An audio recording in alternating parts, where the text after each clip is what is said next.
Mais je sais que l'avenir, c'est l'Afrique. Là, parce qu'un jour viendra, l'immigration va changer de camp. Les Ça gens serait vont bien. prendre les bateaux ici pour aller mourir sur les plages africaines. Alors, bonsoir tout le monde. J'espère que vous allez bien. Je suis encore ravi de recevoir Monsieur Koulibaly. Monsieur Koulibaly, c'est un monsieur de la diaspora qui est précisément en France, qui a quitté l'Afrique dans l'espoir de revenir soutenir sa famille. Je pense que pas mal de personnes ici ont déjà vu les dernières vidéos qu'on a publiées par rapport à son parcours. Et Mhm. si vous n'avez pas encore suivi ça, à la fin de cette vidéo, je vais laisser les différents liens dans la description de cette vidéo. Là, vous pourrez directement aller les suivre. Donc, rapidement, M. Koulibaly a essayé mille et une fois d'investir sur le continent africain dans le but de soutenir sa famille, dans le but de préparer quelque chose en vue, n'est-ce pas, de préparer également son retour en Afrique. Parce que c'est un monsieur qui a tout son cœur en Afrique, qui a grandi en Afrique et qui a décidé, n'est-ce pas, d'investir sur le continent africain. Donc, il a essayé, il a tenté, mais ça n'a jamais marché.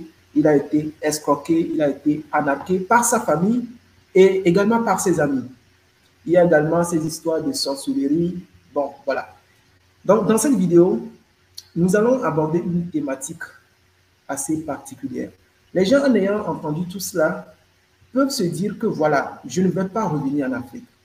Parce que, ou bien je ne vais pas investir en Afrique. Si j'investis, les gens vont m'arnaquer. Si je décide de faire quelque chose sur le continent, eh bien, je me ferai face, n'est-ce pas, aux histoires de sorcellerie. Donc, dans cette vidéo, M. Koulibaly va essayer de nous dire si, en tant que diaspora, faut-il abandonner l'Afrique à cause des anarques et la sorcellerie? C'est-à-dire, avec toutes ces histoires, voilà, très souvent, même quand on entend les gens de la diaspora parler, ce sont des histoires amères. J'ai investi tel million en Afrique parce que moi, je travaille particulièrement avec les gens de la diaspora. 95% des personnes avec qui je travaille sont dans la diaspora. Donc, les gens dans la diaspora disent que Lucien, j'ai investi tel million, mais je n'ai pas eu de résultat. Mais il faut dire que M. Koulibaly aujourd'hui investit et il a des résultats sur place. Mais il continue toujours de rencontrer des difficultés. Donc, dans cette vidéo, il va vous dire si vous devez rester en Europe ou si vous devez venir. Si vous devez investir en Afrique, ou si vous ne devez pas investir. Donc, bonsoir, monsieur Koulibaly. Bonsoir, papa Koulibaly. Bonsoir, papa Amadou. J'espère que vous allez bien. Ben, bonsoir, monsieur Lucien. Comme vous voyez vous-même, j'y vais bien. Hein? Merci beaucoup. J'y vais bien comme un homme de 74 ans. Bon, j'ai pas 20 ans, hein, mais ça se maintient. Mais vous êtes toujours jeune là. Je suis très content de vous voir encore ce soir. Mhm, moi aussi. D'accord. La dernière fois, vous avez eu à partager votre parcours avec beaucoup de personnes et les Mhm, gens ont voulu vous revoir sur la chaîne. mhm, Et en ayant relaté un peu votre parcours en Afrique, beaucoup de personnes se sentiraient peut-être découragées, seront mhm, découragées. Et dans cette vidéo, je voudrais qu'on aborde donc cette thématique mhm. qui est celle de savoir si la diaspora doit-elle abandonner l'Afrique à cause des arnaques et sorcellerie. Donc rapidement, vous allez vous présenter à toutes ces personnes qui ne vous ont jamais vu sur cette chaîne pour qu'on puisse rapidement avancer. Bien. Monsieur Lucien, comme ceux qui ne me connaissent pas, je suis Koulibaly Amadou, je suis né à Mpessoba au Mali. J'appartiens à la race des Mienka, pour ceux qui ne le savent pas. Donc, votre question, si malgré tous les problèmes que j'ai eu à rencontrer, si le diaspora doit abandonner l'Afrique ou pas, la réponse pour moi reste toujours claire. Moi, j'ai fait. Aujourd'hui, je lance un appel à tous les diasporas. On ne doit pas abandonner l'Afrique pour les Africains, les arnaqueurs, les voleurs, les escrocs à grand chemin. Moi qui suis là, j'ai essayé avec plein de gens, ça n'a pas marché. J'ai perdu beaucoup d'argent. Beaucoup d'argent. À l'heure actuelle, j'ai un problème de 25 hectares qui ne trouve pas sa solution. Mais est-ce que je dois abandonner l'Afrique pour autant? Non, je refuse d'abandonner l'Afrique. En abandonnant l'Afrique, c'est comme si, c'est-à-dire ma conscience, c'est comme si je leur donnais raison. Moi, j'ai dit, je me suis promis à moi-même, le vieux con que je suis, c'est que je vais faire en Afrique pour ma femme et mes enfants. Vos yeux vont le voir, vos bouches vont le raconter. Est-ce que vous voyez? Oui, oui. Donc, ça, c'est mon principe. Donc, de façon directe, il faut dire que malgré toutes les difficultés, malgré les vols, les anarques, la sorcellerie, tout ce qu'on peut attendre de l'Afrique, l'Afrique est comme ça, l'Afrique est comme ci, les Africains sont comme ça, la diaspora ne doit pas abandonner l'Afrique. On doit s'accrocher. Maintenant, Papa Koulibaly, Papa Oui. Amadou, quelles sont les potentialités que vous trouvez que nous avons ici en Afrique? Parce que moi, je réside en Afrique, je suis en Afrique, je suis au Togo. Quelles sont les différentes potentialités? Quels sont les atouts que nous avons ici en Afrique? C'est-à-dire que nous, Africains, en commençant par moi-même, nous n'avions pas pris conscience de notre force et de notre richesse. Ouais. Comment voulez-vous un petit pays? Je vais commencer par mon propre pays, comme le Mali, par exemple. Le Mali. On a dit que le Mali était un pauvre pays. On nous a fait comprendre avec la colonie, nous sommes pauvres. Il n'y a rien dans nos sous-sols. Cette mentalité, et ils ont lavé nos cerveaux complètement et nous avions perdu nos cultures pour adopter la culture de l'étranger, La culture de la l'étranger. façon de vivre de l'étranger. Nous sommes comme une feuille morte. Et ça, attention, ça ne concerne que moi. C'est ça. Une feuille morte qui a quitté un arbre, qui est entre le ciel et la terre. Qu'elle tombe au pied de l'arbre ou qu'elle aille tomber ailleurs, le tout dépend du courant du vent. Bon, moi, pendant des années, je me suis dit, il y a quelque chose qui ne va pas chez nous. J'ai pris la chanson d'Alpha Condé. La chanson de Alpha, oui, Alpha Condé, oui. Voilà, nos chanteurs ont fini de tout dire parce qu'on ne les écoute pas. On n'écoute pas nos chanteurs. On n'écoute pas nos griots. Nos griots étaient les gardiens de nos traditions. Si on les écoutait, ne serait qu'un peu, il y a des tas de choses, on allait comprendre il y a longtemps. Il faut dire que ces chanteurs sont aussi des panafricanistes. Hein. Ben, justement. Mais comment pouvez-vous comprendre un pauvre pays comme le Mali, parce que je me permets de dire ça, si j'ai froissé mes frères maliens, que cela ne vous choque pas, parce qu'on nous a toujours traités comme ça. Du jour au lendemain, on dit, ah, il y a le pétrole au Mali, il y a le manganèse au Mali, il y a ceci au Mali, il y a cela au Mali. Donc, moi, je suis surpris. Mais ces choses ne sont pas venues. Ces 10 dernières années ou ces 20 dernières années, ces choses étaient là. C'est comme si nous dormons dans un lit de diamants sans savoir la valeur de ces lits. Nous dormons dans un lit de diamants. Ça Dans m'intéresse. un lit de diamants. Je veux parler par exemple de l'Occident et les Occidentaux. Et si je froisse aussi les Occidentaux qui me pardonnent, parce que je ne peux pas cracher non plus dans la soupe. C'est ça. Je vais commencer d'abord par une chose, en rendant la grâce à la France. Ce n'est pas parce que je rends la grâce à la France que certains Africains ont dit, mais regarde-moi, ces faillots-là, il va rendre la grâce à la France. Et tout. Parce que la grâce m'a accueilli quand j'avais faim. La France m'a accueilli quand j'avais soif. La France m'a accueilli quand j'étais orphelin. Elle m'a donné à boire. Elle m'a soigné et continue à me soigner. Dois-je dire aujourd'hui, parce que ça ne marche pas entre la France et le Mali, dois-je insulter la France? Non. Après les Algériens, la communauté africaine qui est ici, moi en tant que vieux, je suis bien placé pour le savoir, ce sont les Maliens.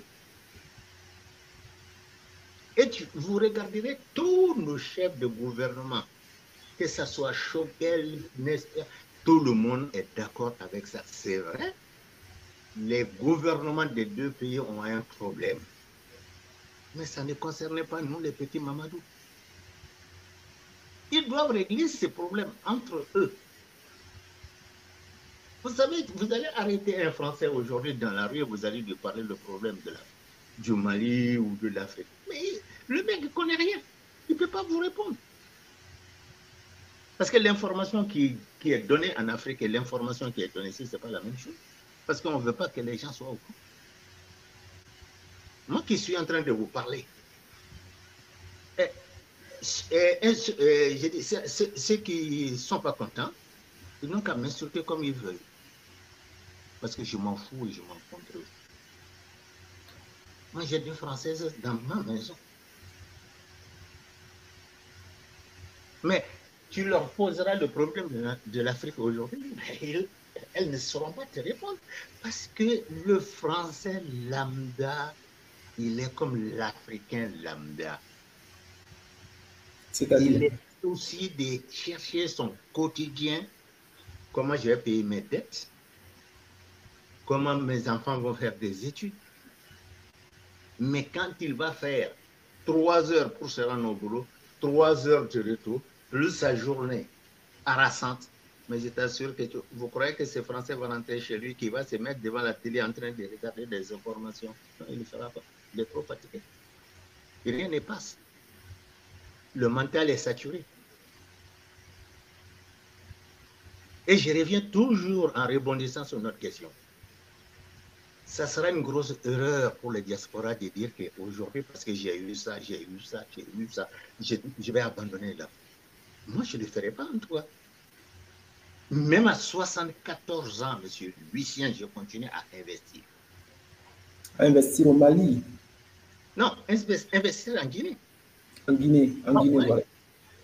Alors, il faut dire quelque chose aussi, il faut soulever un point qui est très important. Beaucoup de personnes pensent que c'est parce que je suis malien que je dois aller investir au Mali, parce que je suis togolais que je dois aller investir au Togo. Non, l'Afrique tout entière appartient aux Africains. On peut investir n'importe où, dans n'importe quel pays. Écoutez, Lucien, je vais vous dire juste, entre parenthèses, au moment où j'ai épousé ma femme, moi, je suis venu d'abord au Mali pour chercher une femme que j'ai financée. La femme, et j'ai payé 7 ans d'études cash. La femme? La femme, ma fiancée. Elle était au cours PJ. Il y avait une école à cette époque-là de comptabilité qu'on appelait le cours PJ. Ouais. Et cette femme me l'a fait à l'envers. Elle me l'a fait à l'envers. C'est après ça maintenant, comme je suis dans le milieu guinéen, chez l'ambassadeur de la France, chez M. Somparé, je vais nommer son nom, il ne vit plus aujourd'hui. Quand Sékou Touré est venu, eh bien, c'est comme ça. Tout a été carabiné comme ça. J'ai épousé une sœur guinéenne. Les mauvaises langues ont parlé. Que jamais je serais heureux dans ce mariage. Monsieur Lucien, ayant financé dans un premier mariage, ça n'a pas marché. On m'a détourné à cette époque-là plus de 15 millions de francs CFA. Ah bon? Je ne pouvais rien dire. Une fois de plus, parce qu'il y a le mariage entre les deux familles. Je ne pouvais pas amener mes beaux-parents, mes futurs beaux-parents devant les tribunaux. Je le sais. En disant, tu es grand. Certains vont me dire que oui, mais M. Koulibaly, vraiment, il est né con, il va mourir con. Je ne suis pas con. Parce qu'il faut savoir faire la part des choses. On me dit souvent, une personne t'a fait ça. La même famille, ils viennent à la charge. Ah, un tel t'a fait ça. Moi, je t'ai rien fait. Mais pourquoi tu veux nous frapper avec le même bateau? Malheur à toi si tu acceptes de l'ouvrir ta porte et ton cœur. Lui, il va te faire pire C'est ça. que les autres. C'est comme ça marche l'Afrique. C'est Donc, ce qui, la nature de l'Africain. Encore, on doit abandonner l'Afrique pour ça. donc, ce qui veut dire que vous avez illustré votre histoire par rapport à votre épouse. C'est pour dire tout simplement que le bonheur, on peut la chercher, on peut le chercher ailleurs. Vous n'êtes pas obligé, vous n'étiez pas obligé d'épouser une femme malienne. Est-ce que vous avez voulu dire par rapport? Ah oui, mais j'ai essayé d'épouser une femme malienne, ça n'a pas marché. Monsieur Lucien, il doit me tuer parce qu'avec la femme malienne, ça n'a pas marché. Dois-je me tirer une balle dans la tête à cause d'une femme? Non. Tu as imposé la Guinéenne que tout le monde a prédit, le pire. Mais devinez un peu, quand mes propres parents ont essayé de s'attaquer à mes biens, si cette Guinéenne n'était pas là, je ne serais pas là où je suis aujourd'hui. Le mariage, c'est très important. Quand vous avez une femme qui vous aime, sans contrepartie.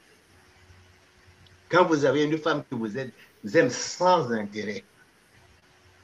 Quand vous avez une femme qui vous aime pour vous, sans attendre quoi que ce soit de vous. Avec cette femme-là, vous avez beaucoup de chances d'aller à l'avant. C'est pourquoi, à partir de ce moment-là, j'ai donné la comptabilité à ma femme. Parce que j'avais confiance en elle. J'ai dit, bah, ma femme, maintenant, à partir de maintenant, tu prends la comptabilité en main. Moi, je vais travailler à la fin du mois, je viens, je signe dans le dos du chèque et je lui remets, c'est elle qui s'occupe de la comptabilité. Et c'est ainsi, depuis 1974 jusqu'à nos jours. C'est elle qui gère tout, parce que vous la faites C'est ma confiance. femme qui a la bourse. De temps en temps, je fais des petits écarts d'excès pour mon plaisir. Elle me le tolère. Mais sans plus. Mais aujourd'hui, je continue toujours à investir en Afrique. Mais j'investis en Afrique parce que c'est moi qui suis aux commandes. Voilà, disons que Papa Koulibaly, bon, sinon j'ai tellement aimé la parenthèse par rapport à l'histoire de la femme. Il faut chercher la bonne femme, la femme euh, qui nous aime réellement en tant qu'homme. Ça, j'ai vraiment aimé ça. Et je pense que ceux qui suivent déjà la vidéo doivent retenir cette leçon-là. C'est très important. Puisque la personne avec qui tu vas passer euh, la plus grande partie de ta vie définira si tu iras loin ou pas. Donc, si tu choisis la mauvaise personne, eh bien, tu auras beaucoup de problèmes. Donc, le mariage, ce n'est pas une course. Comme je le dis aussi en entrepreneuriat, l'entrepreneuriat, ce n'est pas une course. Si tu veux entreprendre, il faut aller doucement. Si tu veux te marier, il faut aller doucement. Ce n'est pas parce que les gens se sont mariés que toi, si tu vas courir, dire que non, non, je vais trouver une femme. Il faut prendre tout le temps. Ça, c'est très important de le noter. Donc, on va rapidement poursuivre notre discussion. Papa Amadou, vous avez été anarqué. Hein? Ce sont des millions, des centaines de millions qui ont été perdus. Il faut dire que Papa Amadou, c'est l'un des meilleurs boulangers en France de son époque. Ça me va. Oui, c'est l'un des meilleurs boulangers de son époque en France. Et il a été vraiment anarqué. Et il faut dire que ce sont des centaines de millions qu'on vous a anarqué. Maintenant, aujourd'hui, quel conseil vous pouvez donner déjà aux gens de la diaspora qui veulent investir en Afrique? Parce que vous leur dites, venez l'Afrique, rentrez au pays, allez-y, investissez. Maintenant, quels sont les conseils là que vous pouvez leur donner pour, bien évidemment, contourner les arnaques? Monsieur Lucien, dans mon temps, dans les années 60, oui, Nous n'avions pas des entrepreneurs comme vous. Ça n'existait pas. On n'avait même pas des notaires comme vous. Ça n'existait pas. À cette époque-là, quand les villageois te donnaient un terrain, tu viens sur le terrain, ils t'indiquaient, vous voyez l'arbre là-bas? Tu dis oui, je vois. À partir de cet arbre-là, jusqu'à cet arbre-là, et de cet arbre-là, jusqu'à ces buissons qui est là-bas, et de ces buissons maintenant, jusqu'au bas-fond, ça, on te cède ça. C'était comme ça on faisait. Oui, tout à fait, ça c'est clair. Bon, tu venais avec quoi à cette époque-là? Tu venais avec de la cola, hein? Quelques sous, et le problème était résolu. Mais le problème, aujourd'hui, tous les Africains, ils ont compris la valeur de la terre. Les mêmes Africains, ils vendent le même terrain, Plusieurs personnes. comment il s'appelle, le même domaine Ouais. à plusieurs personnes. Si vous achetez un terrain aujourd'hui, l'achat ne doit pas se faire derrière vous. L'achat doit se faire devant vous. Vous faites votre propre analyse, quitte à payer plus cher, vous payez plus cher pour avoir les informations nécessaires et vous montez jusqu'au cadastre pour vérifier c'était des terres agricoles. Et vous vous dites, tôt ou tard, la ville va arriver ici. Et après, une fois que vous avez fini ça, ne traînez pas, faites un titre foncier. Un titre foncier agricole. Commencez maintenant à mettre des maisons dessus, des annexes ou des magasins ou n'importe quoi. Et vous commencez sur une longueur, vous mettez au moins 4 annexes. De l'autre, 4 annexes. De l'autre côté, 4 annexes. Parce que les dimensions sont déjà... Quelqu'un vient, il va voir tout de suite, il y a quelqu'un sur ce terrain. Tout à fait. Et ne plus faire maintenant des années ici sans retourner chez vous. Si vous avez le malheur de prendre un frère, et encore vous allez lui confier cet endroit, non, c'est des problèmes. Avant vous arrivez, il a vendu déjà une partie, il a bouffé l'argent, vous allez lui couper la tête. C'est à vous de voir. Vous avez raison, papa, pour lui parler. Les diasporas doivent continuer à investir en Afrique en prenant les choses en main comme ils ont pris les choses en main ici, en France. Ne comptant sur personne. Il faut compter sur Dieu et votre seule intelligence. Ça va vous éviter beaucoup de problèmes. Mais je n'ai pas dit que même en faisant ça, que vous êtes sauvé pour autant. Mais quand vous avez un terrain, ne laissez jamais un terrain nu en Afrique. Il faut faire quelque chose. Parce que si vous laissez un terrain nu, ne vous inquiétez pas, les démarcheurs, hein, vous allez trouver toujours des gens qui sont venus, ils ont pris une partie. Mais le problème, c'est que la maison, elle est construite en Afrique. 24 heures, hein, ils viennent la nuit, ils vont décharger les briques la nuit, ils vont allumer les lampes. Ouais. Les phares. Le lendemain, toi, tu reviens là-bas, tu as déjà une maison, il y a des gens qui habitent. Oui, tu es là. Ce n'est pas forcément que les diasporas. Hein. Ça arrive à des gens qui sont au pays. Leur bien a été escroqué comme ça. Moi, j'ai 74 ans, c'est vrai, j'ai perdu beaucoup d'argent. C'est vrai, je ne peux plus faire la boulangerie. Je ne peux plus faire la pâtisserie. Mais, Lucien, je peux encore prendre une chaise et m'asseoir sur une chaise et m'occuper des poulets. C'est ça. Mais ça aussi, je reviens toujours à la même charge.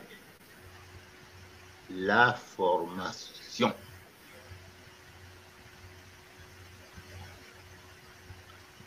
La formation. Et je me répète encore, la formation. Ben, prenez l'exemple. Voilà, ça fait des années que vous êtes dans l'entrepreneuriat pour les poulaillers, les machins et tout ça, tout ce qui est poulet, tout ce qui est Oui. dinde, tout ce qui est volaille, bref.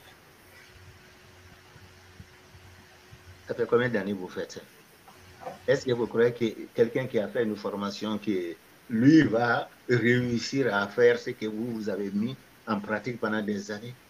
Comme j'ai eu à le dire une fois, la formation, c'est seulement, ce n'est qu'un pas. Voilà, c'est véritablement une base. C'est la base. Et encore, ça dépend qui. C'est lui qui a bien suivi son professeur, qui a bien pris des notes. Quand ça ne va pas, tu dis au professeur, ah oui, mais un tel jour, vous avez dit ci, vous avez dit ça, vous avez... Mais moi, je l'ai fait, il y a ça et ça et ça. C'est facile pour le professeur de trouver la solution. Mais si vous n'avez pas fait de formation, sous prétexte que la formation est chère, mais demain, si quelque chose vous arrive, vous perdez tout, vous n'avez qu'à vous en prendre qu'à vous-même. Et quand on dit même la formation, c'est dans tous les domaines. Hein. Même Mais lorsqu'on veut mettre, je prends un exemple, même si quand on veut mettre en place une imprimerie, ou bien lorsqu'on veut mettre en place une laverie, lorsqu'on veut mettre en place quoi que ce soit, même le fait seulement de s'approcher des personnes qui le font déjà, on est en train de suivre une formation. On se renseigne pour savoir concrètement comment ça marche, comment est-ce que ces personnes-là gèrent leur business. Et je pense que vous êtes en train d'évoquer un point très important. Et déjà, en première position, la diaspora doit revenir en Afrique. Mais comme M. Koulibaly l'a dit, pour l'achat de terrain, pour certaines choses, il faut venir sur place pour les faire. Et en deuxième position, je pense que je l'ai même évoqué dans une vidéo, il faut se former. Quand tu te formes déjà, tu sais comment les choses se passent sur le terrain. Et quoi donc encore, M. Papa Koulibaly? bon, il y a, comme vous venez de dire, acheter un terrain propre. Quand je dis propre, qu'il n'a pas de problème. C'est ça. Parce que si vous n'achetez pas un terrain qui est propre, demain, c'est vous qui avez des problèmes. Si vous avez la chance d'avoir un terrain propre, Doucement. attendez, excusez-moi, je vais demander de l'eau à ma table. D'accord.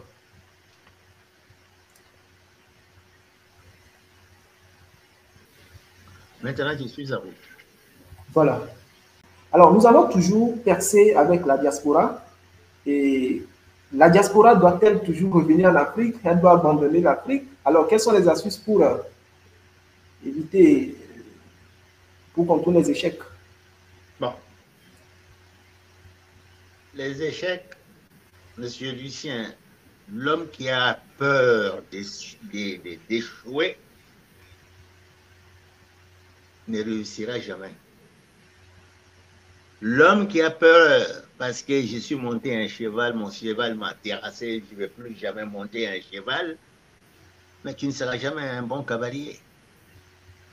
Tu es monté sur un cheval, il t'a assommé, eh bien, lève-toi tout de suite.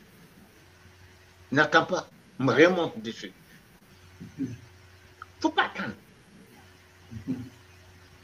C'est comme ça que je vois les choses. Donc, ceux qui ont déjà échoué. Ceux qui ont déjà échoué, qui ont même... Moi, je prends mon cas. Il y a des gens qui ont perdu plus d'argent que moi en Afrique. J'ai le cas ici. Tu vas aller dans les foyers des travailleurs immigrés à Montreuil aujourd'hui, tu vas trouver les vieux qui sont là-bas. Certains sont là depuis 1958, depuis la guerre qui est finie. Ils ont été chassés par leurs femmes, par leurs enfants, qui n'ont pas de domicile fixe, qui trouvent seulement les moyens d'aller dormir dans les foyers. Donc, ils sont des SDF, donc sans domicile fixe. Ces gens aujourd'hui Parce que vous savez, l'Afrique est toujours restée, même à l'étranger, c'est accueilli dans le cœur des Africains. Le vieux va faire les courses, le vieux va faire, les préparer à manger. Quand il prépare, ils vont partager ça avec le vieux. Si le vieux meurt, tout le monde est là, le foyer est là pour le soutenir, pour l'enterrer et tout ça, etc. Bon, encore, ça existe à nos jours. Mais ces gens ne peuvent pas venir en Afrique pour une seule raison. La famille les a détruits. Complètement détruits. C'est ça. Et s'ils viennent encore, mais je donne encore l'exemple, que mon ami m'excuse. Il vit encore. Lui, il est là depuis 1959. Un jour, il m'a remis une lettre d'aller remettre à son frère. Il vit dans le foyer. Hein. Quand je suis parti avec, j'ai remis la lettre à son frère. Le frère a lu. Il dit, ce type-là qui était là quand j'avais 4 ans. Je ne le connais même pas. Il n'a jamais rien fait ici au pays. Mais lui va m'écrire une telle lettre, tout ça, etc. Bon, tu veux que je fasse quoi? Il dit, il y avait que ces papiers-là dans l'enveloppe. J'ai dit oui. Il a pris et devant moi. Il a jeté l'enveloppe dans un fossé. Il dit ça ne m'intéresse pas. C'est votre ami, ça? Le papier, on ne mange pas, hein, c'est l'argent qu'on mange. Ah, c'est parce qu'il n'y avait pas d'argent dedans. Mais oui, il n'y avait pas d'argent dedans. Voilà un exemple. J'ai dit encore aux diaspora, attention à la famille. La famille, c'est un coup de Donc, si je comprends bien, c'est parce qu'il a reçu l'enveloppe de son frère qui est dans la diaspora, c'est ça? Ben, son frère vit ici en France avec moi. Il a écrit à son petit frère au pays. Bon, il voulait trouver le moyen de venir, d'y rentrer au pays définitivement. Le frère a dit, il faut aller dire à ton ami, il ne faut pas venir. La maison de notre père, il n'y a pas de place, c'est moi qui ai tout construit. Bon, ce n'est pas lui qui va venir maintenant pour revendiquer quoi que ce soit. Et mon ami est toujours là. Et voilà la situation.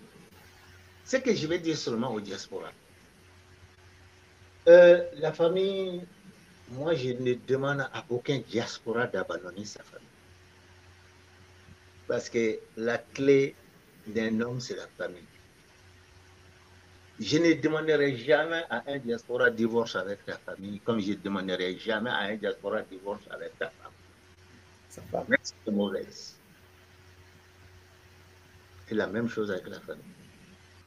Monsieur Lucien, toute la génération comme moi, on est parti avec l'Afrique de la dignité. L'Afrique du respect de l'autre. L'Afrique de la loyauté. L'Afrique qui vit aujourd'hui en Afrique, c'est l'Afrique de la kleptocratie. Quoi que tu fasses, ils te voleront. Mon histoire, c'est comme, je compare, hein, je dis bien aux diasporas de faire très attention. Je compare, mais un enfant qui a l'habitude, qui n'a jamais mangé du miel dans sa vie, toi, le diaspora qui arrive tous les jours, tu lui donnes une petite cuillerée de miel au petit déjeuner. Arrivé à un moment, il va dire que la petite cuillère, c'est petit. Ce que tu donnes là, c'est pas assez. Tu sais pourquoi? Il faut s'arranger qu'il ne voit jamais la marmite dans laquelle tu mets le tonneau du miel qui est chez toi. S'il a le malheur de voir le tonneau de miel qui est chez toi, parce que, monsieur Lucien, tu ne pourras pas tout le temps te cacher. Hein, il va dire, regarde, mais tu as un tonneau chez toi, tu me donnes seulement une petite cuillère. Ça a fini par devenir une calebasse. Ça a fini par devenir carrément, il va t'arracher carrément. Il va te tuer pour prendre ton pied. Voilà l'Afrique. On te tuer pour prendre ton bien. Mais je continue à dire, cela ne doit pas nous faire peur, on est plus forte. Pourquoi on est plus forte? le parent qui veut ta mort ou qui veut te faire Voilà. n'importe quoi, Vous êtes plus fort que les anarchos qui sont en Afrique. on est plus fort que nous, les diasporas, on est plus fort que nous. Vous savez, rien ne vaut une mauvaise famille. Quand tu hérites une mauvaise famille, c'est un poids qui est extrêmement lourd. Lucien, nos vieux disaient, quand tu hérites une mauvaise famille, si tu l'abandonnes, les gens vont te dire que tu as eu les moyens, tu as abandonné ta propre famille. C'est ça l'Afrique. Mais si tu ne l'abandonnes pas, ils vont te faire crever. Alors, quel choix faut-il faire? Moi, j'ai décidé de dire merde, un coup de pied dans tout ça maintenant, et je vais sur mon chemin autrement à 74 ans. Je ne suis pas fini encore. Monsieur Lucien, à 74 ans, moi, tant que j'arrive à marcher sur mes deux jambes, moi, j'estime que je ne suis pas un homme fini. Je veux que tous les diasporas ont ce courage. Quel qu'en soit le comportement de la famille, il faut qu'ils trouvent les moyens de dire merde, stop. Dire à quelqu'un trop c'est trop, ce n'est pas les abandonner, parce qu'il faut leur dire la vérité. Tout à fait. Voilà, je crois, du côté diaspora, Je pense que c'est on peut passer à une autre question. Je crois qu'on a, d'accord. on a fait Ok, beaucoup. merci beaucoup, Monsieur Koulibaly, pour ce partage. En résumé, il faut dire que la diaspora ne doit pas abandonner l'Afrique, abandonner la famille, abandonner leur projet sur le continent africain, parce qu'on s'est fait arnaquer, parce qu'il y a histoire de sorcellerie, des histoires de sorcellerie et autres. Mais il faut plutôt procéder autrement. Comme M. Koulibaly le disait, et d'ailleurs j'ai dit ça également dans l'une de mes vidéos, il faut plutôt confier ces projets aux entreprises crédibles qui sont en mesure de vous réaliser certains de vos ouvrages. Et pour certains projets, vous devez venir sur place, les faire vous-même.